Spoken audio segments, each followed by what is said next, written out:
Hello, welcome to my channel. This is Sudarshana Starshine Star. I hope you're all having a beautiful Sunday. I know I am. So this is going to be part 7 of my series called What Every American Needs to Know Now. And yes, I am a super patriot. I'm also a spiritual teacher and a soul healer. So sometimes I combine these things on my clips. Today I'm going to be finishing up the last few items from the booklet called 40 Well-Kept Secrets That Every U.S. Slave Should Know. And then I'm going to read from, let me get the exact title of this book, which I will show you at the end of this clip in case you want to purchase it too. Meet Your Straw Man and Whatever You Want to Know. So this is part 7. And let me stop my camera from wiggling so much here. Okay, let's start with the 3 opening prayers, the Guru Mantra, the Ganesha Mantra, and the Gayatri Mantra. Let's get started.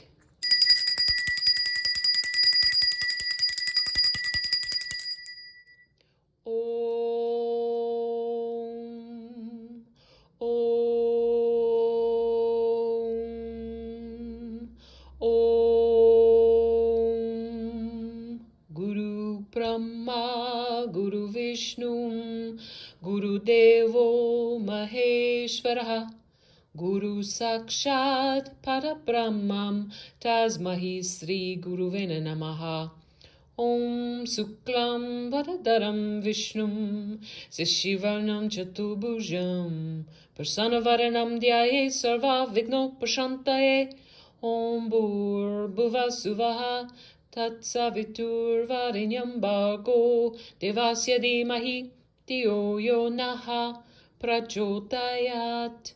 Om Shanti Shanti Shanti.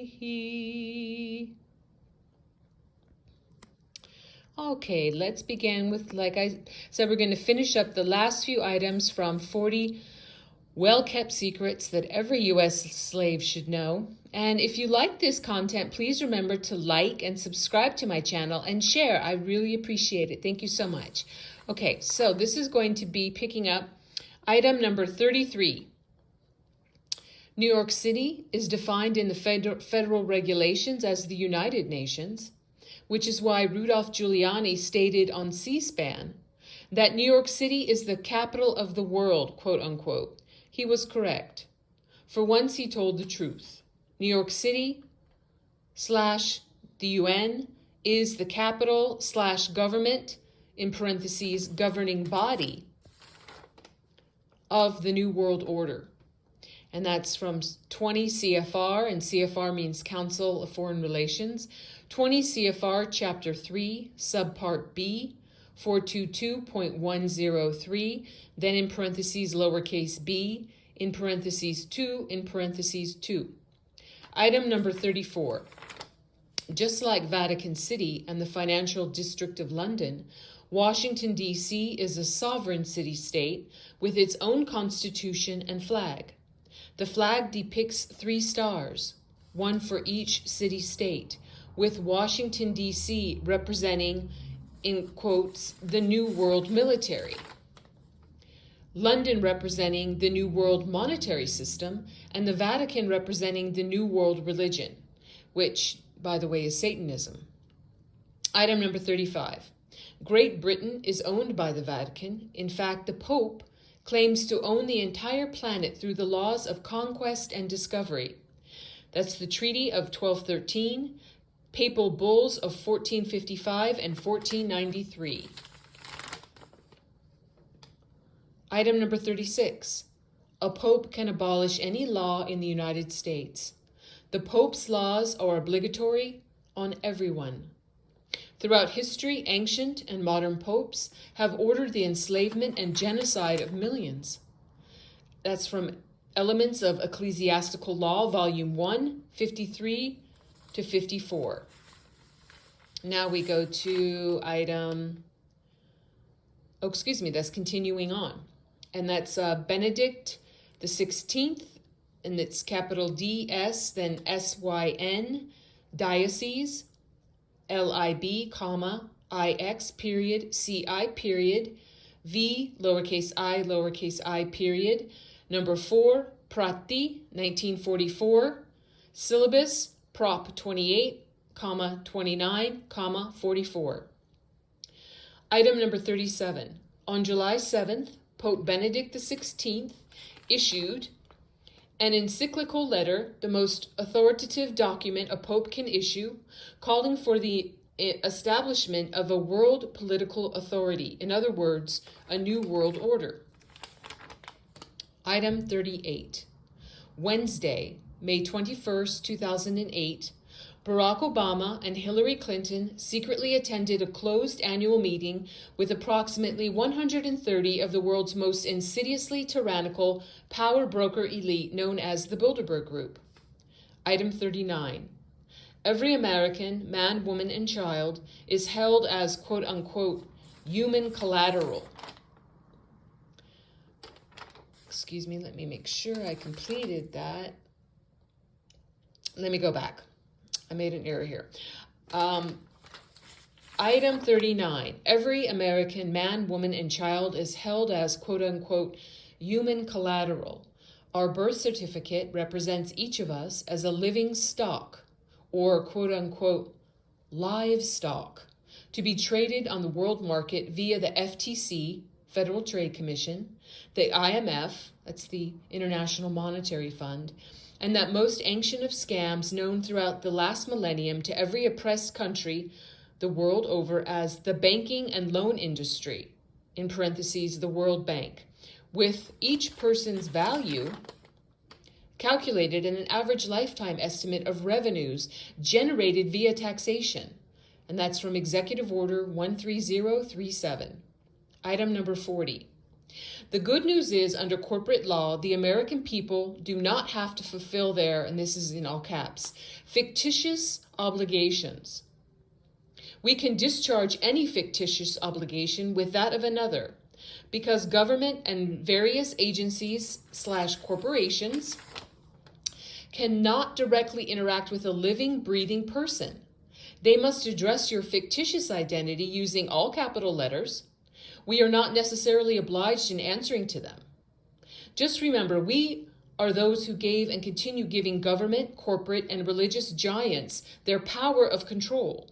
Therefore, if we would stand united and resolute in both our reason and purpose, e.g., collective refusal to participate by A, boycott of corporate exploitation and government taxation via quote-unquote bartering amongst ourselves and smaller locally owned businesses while gardening and farming whenever possible. B, conducting home births without tagging our children with certificates, social security numbers, or dangerous and UN necessary drugging. C, teaching our children at home rather than handing them over to the state-run institution for indoctrination, needless and dangerous drugging, declination in morality, ethics, and exposure to the infectious blight of cynicism. D, turning away from the television/Hollywood in favor of reading, writing, and speaking with one another in order of sharing truth, reason, and wisdom, so that we can wake up and leave government, the mainstream media, propaganda, and big organized religion out of our lives where they belong.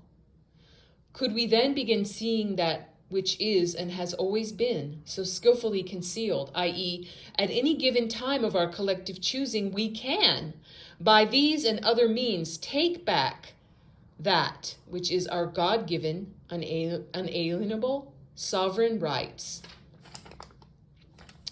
We can definitely do that. Ooh, I was wiggling my camera so much. Okay, so that concludes that section. We're done with all the 40 items. So now I'm going to read a bit from the wonderful book called Meet Your Straw Man and Whatever You Want to Know. And I'm going to pick up on the part that is subtitled Society. We come now to the very difficult subject of American society. I certainly don't know all the answers in this area. A society is a group of people who willingly join together and abide by a set of rules decided on by members of that society.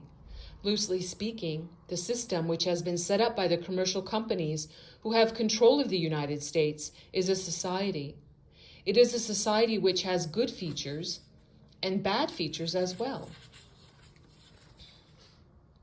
Common sense says that there is an advantage for any large number of people to organize themselves together and have skilled specialists provide paid services for the other members of that society. For example, having a communal collection to enable roads, water supplies, sewage, and the like certainly makes sense. A national health service also looks like a good idea, as it does having social welfare benefits for those who are unfortunate enough to become ill or those who are unable to find work. However, such things have been subverted by those in charge and maneuvered into a state where these things serve their ends rather than the needs of the general population. While a countrywide medical service sounds like a good thing, it has been reported that the price of some of the medicines supplied to the National Health Service now costs literally 10 times what they did 2 years ago. This looks very much as if the people in control of that service are using it to make massive profits on pharmaceuticals and probably many other services such as parking fees, where millions per year are made from people who have no option but to park in the hospital grounds. So what looks like a sensible arrangement appears to have been converted to something different. Perhaps this is an unduly cynical view, but it is certainly in line with many of the other scams which are being run.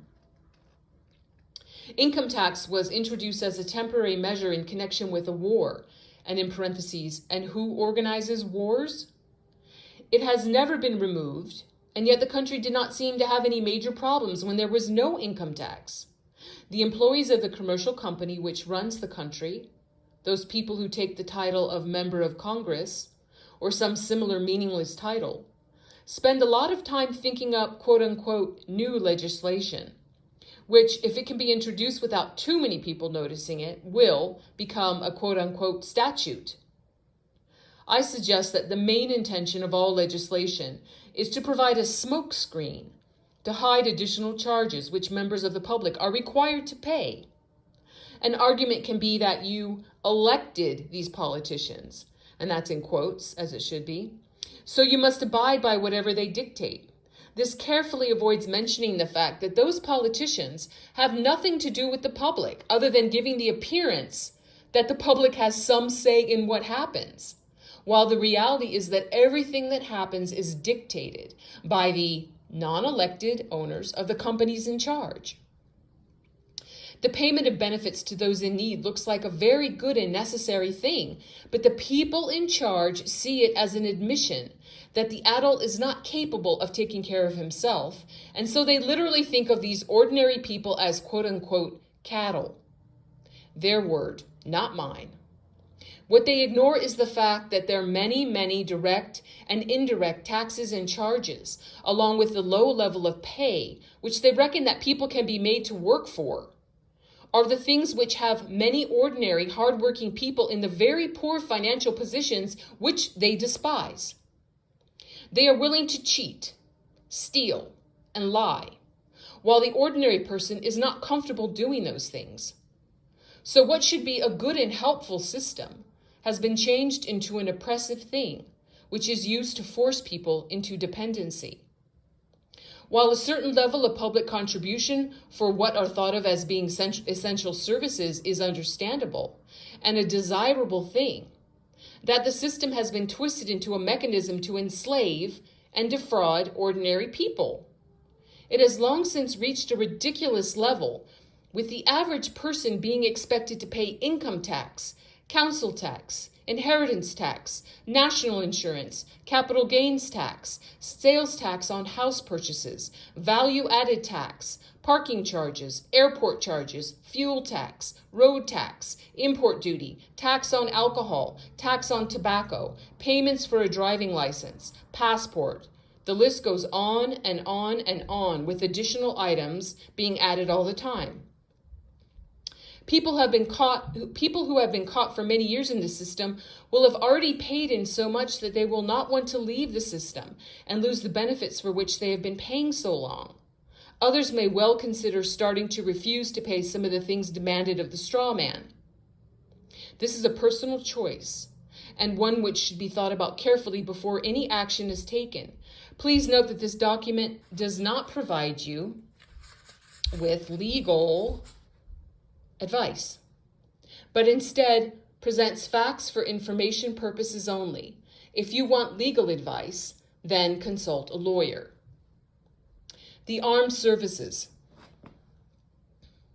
The commercial company which has chosen the name, quote unquote, the United States, Inc., has a large number of people employed in what it calls the United States Armed Services.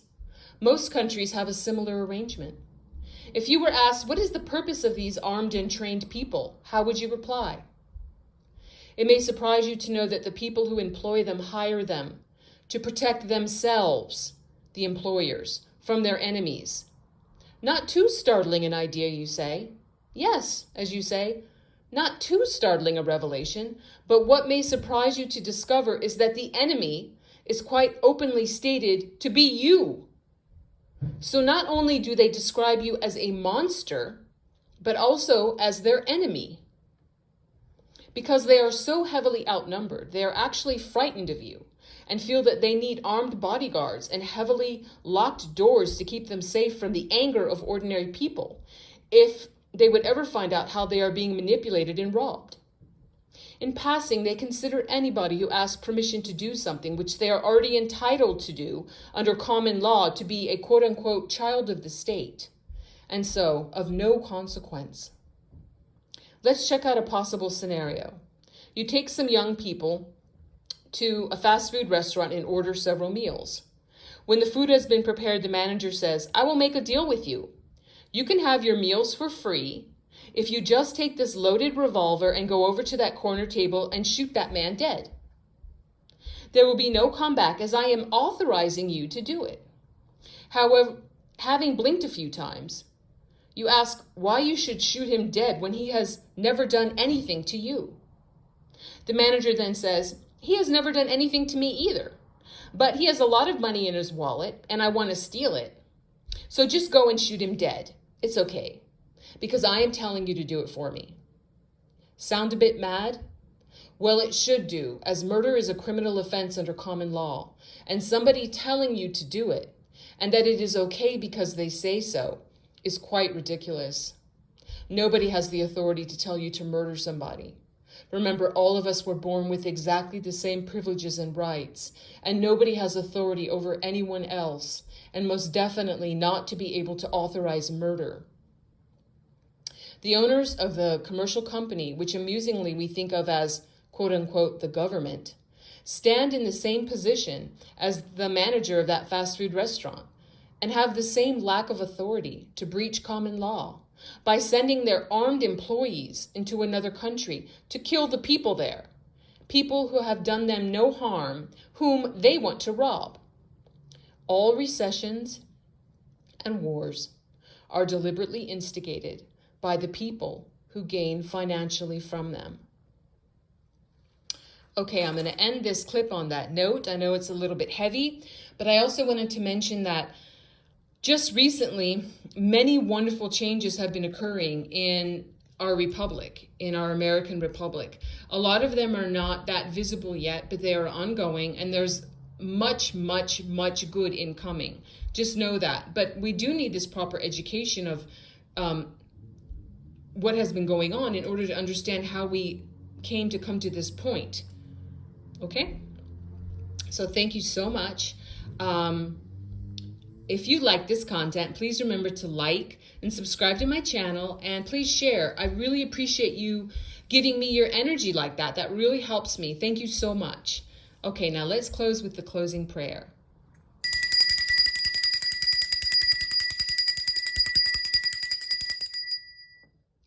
Om,